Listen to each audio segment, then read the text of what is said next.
When do you see Shawn Porter gas out? Like, that's a serious question. When you see Shawn Porter get tired? No, styles make fights. I would never. Errol Spence gets raw on what Shawn Porter he fought compared to the Shawn Porter that Terence Crawford fought. Bud comes back, but it looks like that Terence Crawford is now backtracking on his words. We gonna talk about it in this video, but before we do that, make sure that you hit my like button and subscribe to the channel if you not already subbed to the channel. So today we finally had the first press conference in LA between Errol Spence and Terence Bud Crawford. The whole press conference, in the beginning, it was too respectful if you ask me. EJ, he was very respectful towards Bud and his team. Bud, he was respectful, but he was throwing his little shots here and there. But when Bud started bragging about that he's the best fighter in the world and bragging about that he was undisputed at 140 pounds and he about to become undisputed at 147, the only male fighter to ever do it, and that's going to show that he above everybody in the sport. That right there, EJ wasn't trying to hear that. You know what I'm talking about? That got him ticked off right there. That's what sparked everything up in the press conference.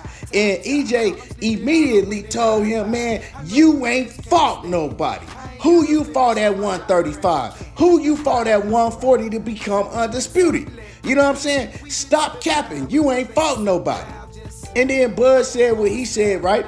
And he says, well, what I do to Shawn Porter? I fought Shawn Porter and you fought Shawn Porter. Look what I did to him.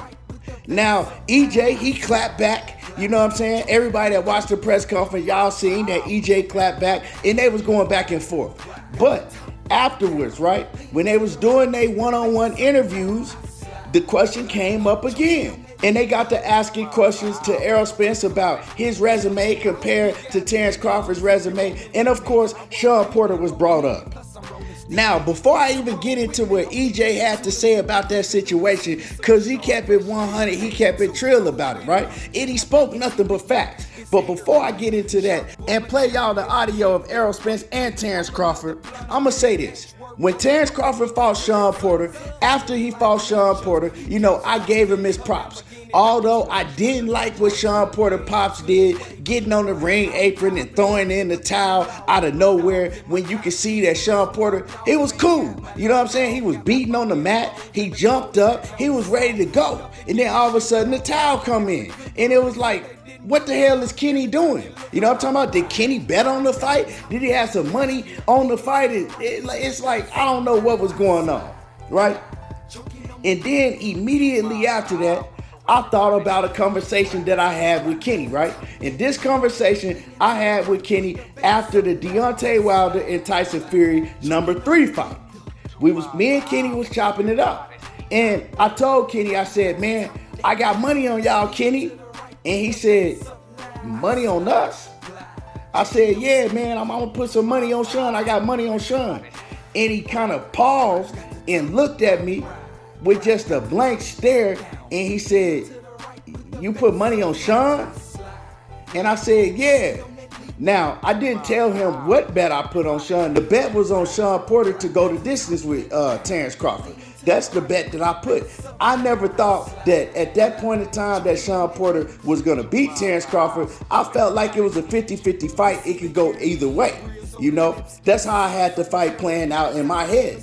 But I immediately thought back to the look that Kenny Porter gave me and how he paused, and then he didn't say nothing. He just automatically went to a whole different subject. And I was expecting Kenny to be like, yeah, man, we going to do this to Terence. We going to do this. And he just paused and didn't say nothing and then switched the subject.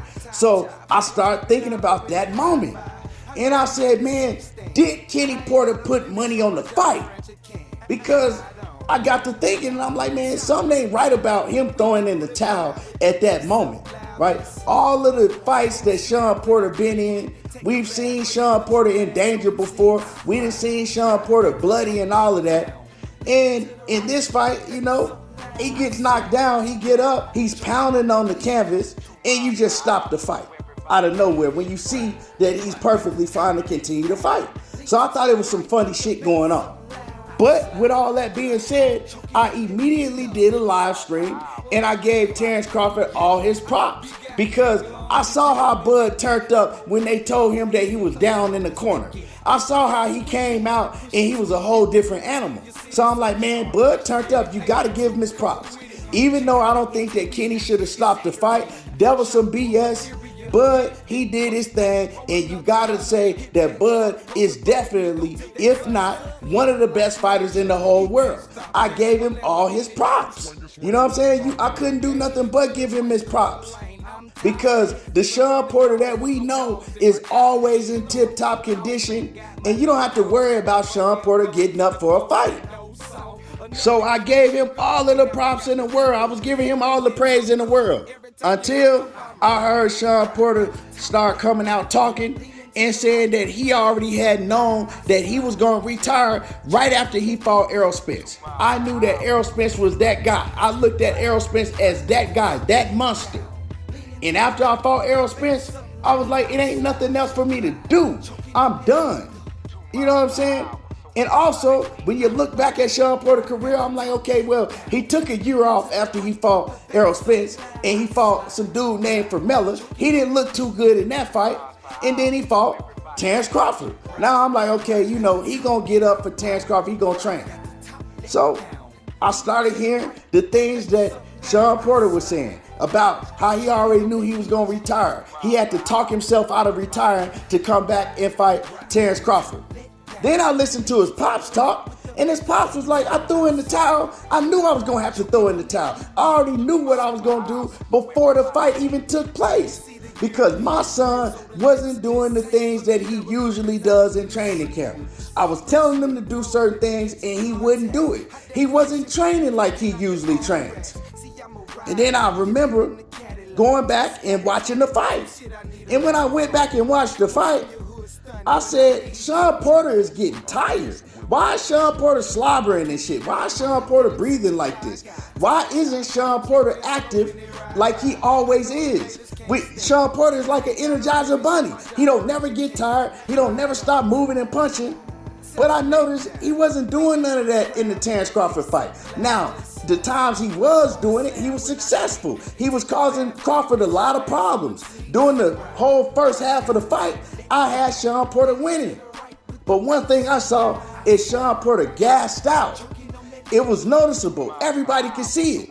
Even Terence Crawford could see it. He started doing the same thing repetitively, over and over, jumping in with his chin in the air, doing the same things over and over, and you can't do those type of things versus a fighter like Bud Crawford. One thing about Bud, he's a vicious counterpuncher, and he's waiting to time you. And that's exactly what he started doing to Shawn Porter, because Shawn Porter was doing the same shit over and over. Before the second half of the fight came in, and before Shawn Porter was getting gassed, Terence Crawford was trying to time Shawn, but he couldn't catch him because Shawn was switching it up, using his footwork and being slick and all of that. When he got tired, all that shit went out the window. He just started fighting on instincts, trying to survive because he couldn't think right because he was just dead tired. He ain't trained like he was supposed to. He was doing commentary jobs in the middle of his training camp. He was doing all type of shit. It wasn't the same Shawn Porter.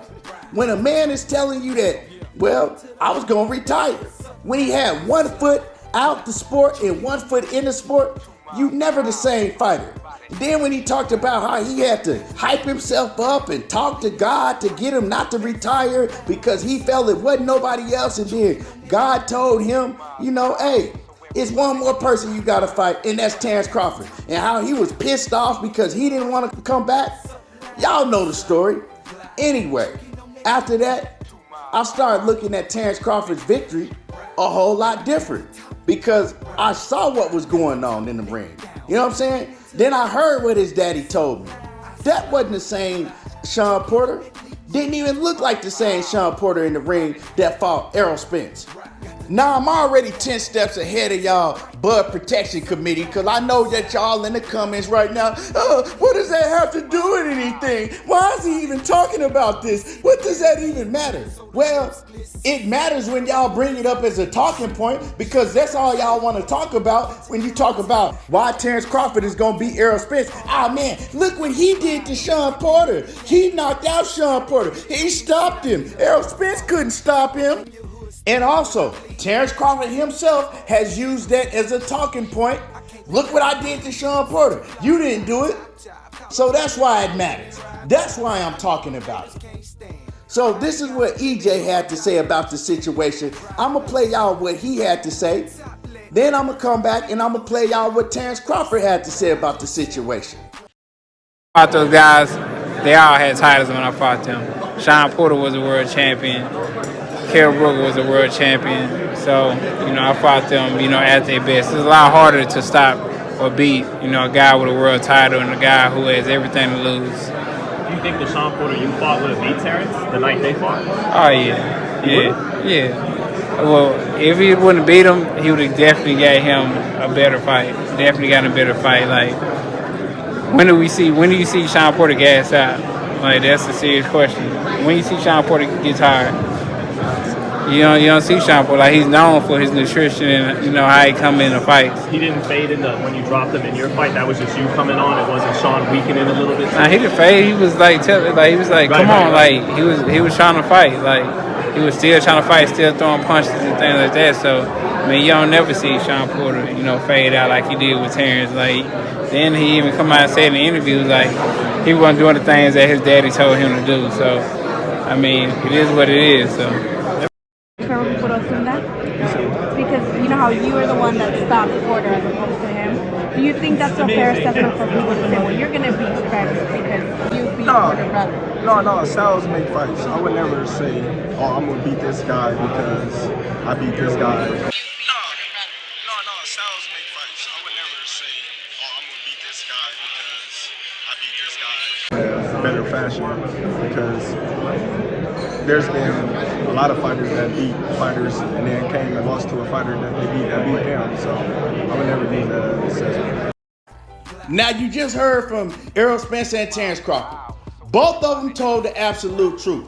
Errol Spence told the absolute truth and Terence Crawford told the absolute truth. Styles make fights. Just because I did this to this fighter don't mean I'm going to do it to the other fighter that he fought. Different styles make different fights. But my thing with what Terence Crawford said, right? You backtracked on what you've been saying the whole time. You just got up there on stage today and you made it a point to bring up, look what I did to Shawn Porter and you didn't do it. All of your fans and you in the past have brought that point up every interview. Every interview when it comes up to Errol Spence, you bring that up. Oh man, y'all saw what I did to Shawn Porter. Y'all saw how he fought Shawn Porter. I made it look way easier. I did this to Shawn Porter. I stopped Shawn Porter. He couldn't stop. Now you finally come out and you keep it real. But you also kind of was capping when you said, I would never say that. I would never say that because I know that different styles make fights, so I would never say nothing like that. Well, you've said it on several different occasions. It is what it is. They got to get in the ring and they're going to fight on July the 29th. Make sure that you hit my like button. Drop a comment in the comment section. Let me know how y'all feel about this whole situation. And is y'all excited? It's going down tomorrow, a press conference in NY. Let me know how y'all feel about all of this. And y'all already know how I do. There you go, talking that boxing again. And I'm gone.